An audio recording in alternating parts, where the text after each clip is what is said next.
Welcome back to Money Mechanics. Let us make your money work harder than you do. Here is something strange. Being smart with money has almost nothing to do with being smart. Today, we unpack how the quietly wealthy actually think. Imagine two people who earn the exact same paycheck for 30 years. One drives a leased luxury car, lives in a house that stretches the budget, and looks successful to everyone. The other drives a used sedan, rents a modest place, and looks completely ordinary. 3 decades later, the ordinary-looking one retires with over $1 million invested.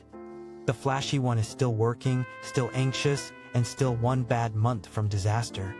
This happens constantly, and it confuses almost everyone who sees it.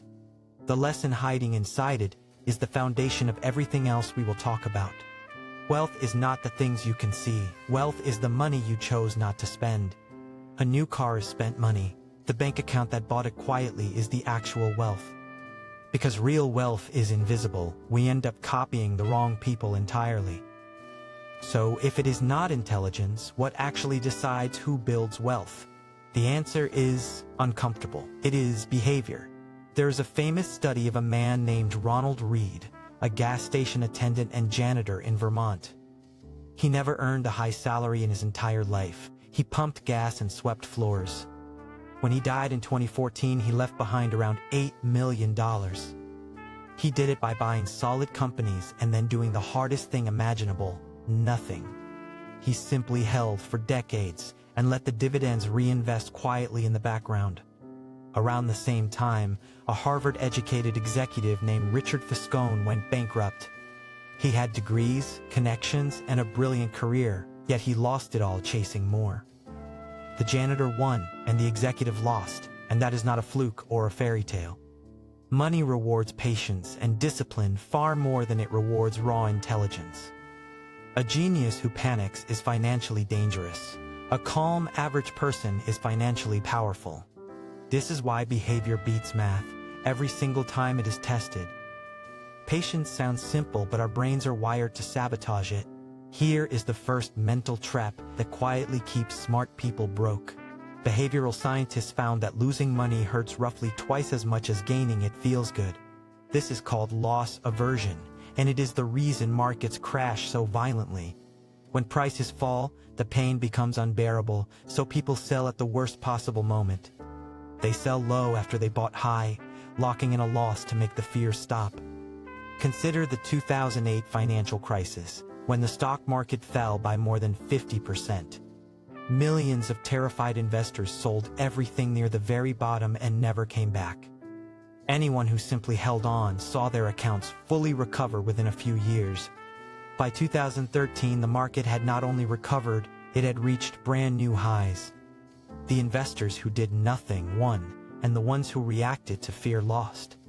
Your portfolio does not need protection from the market. It needs protection from you. The quietly wealthy understand this, so they build systems that remove emotion from the decision. Fear empties accounts in a crash, but comfort drains them slowly every single day. Let me show you the quietest wealth killer of all. Psychologists call it the hedonic treadmill, and it is brutally effective at keeping you broke.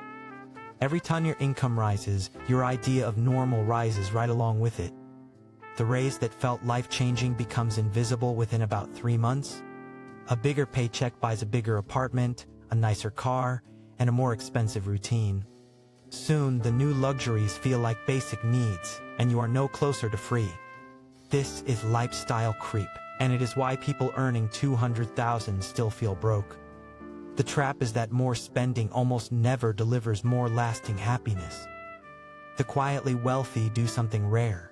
When income goes up, their lifestyle stays mostly flat. They bank the raise instead of wearing it, and that gap becomes their freedom. The goal is not to deprive yourself forever. It is to define a clear sense of enough.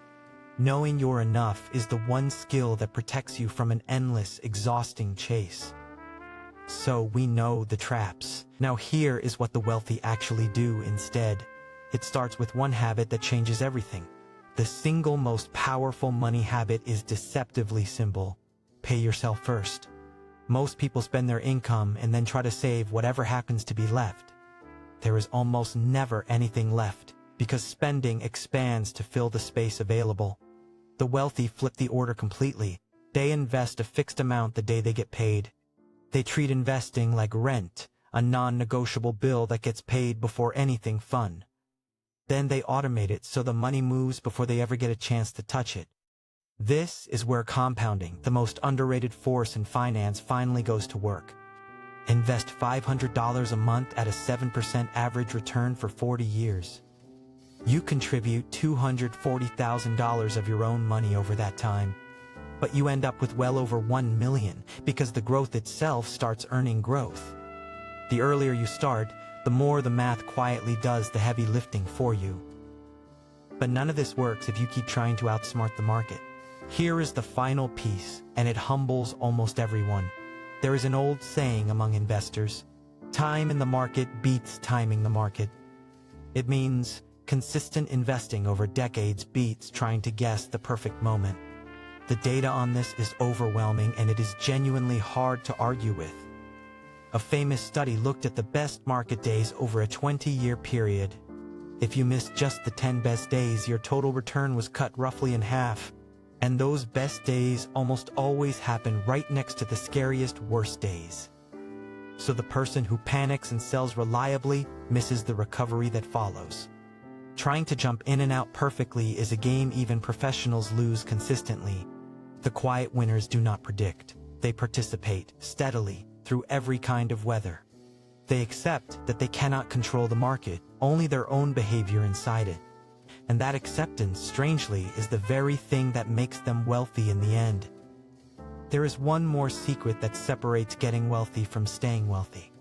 Getting money takes optimism and risk. Keeping it takes the opposite. It takes humility and a quiet fear that what you have can be taken away. The wealthy survive, and survival is what lets compounding work for decades. So they avoid the one thing that ends the game completely: ruin. They keep a cash cushion that a spreadsheet would call inefficient. That cushion is what lets them hold on when everyone else is forced to sell. They avoid the kind of debt that could force their hand at the worst moment. Room for error is not wasted money, it is the price of staying in the game.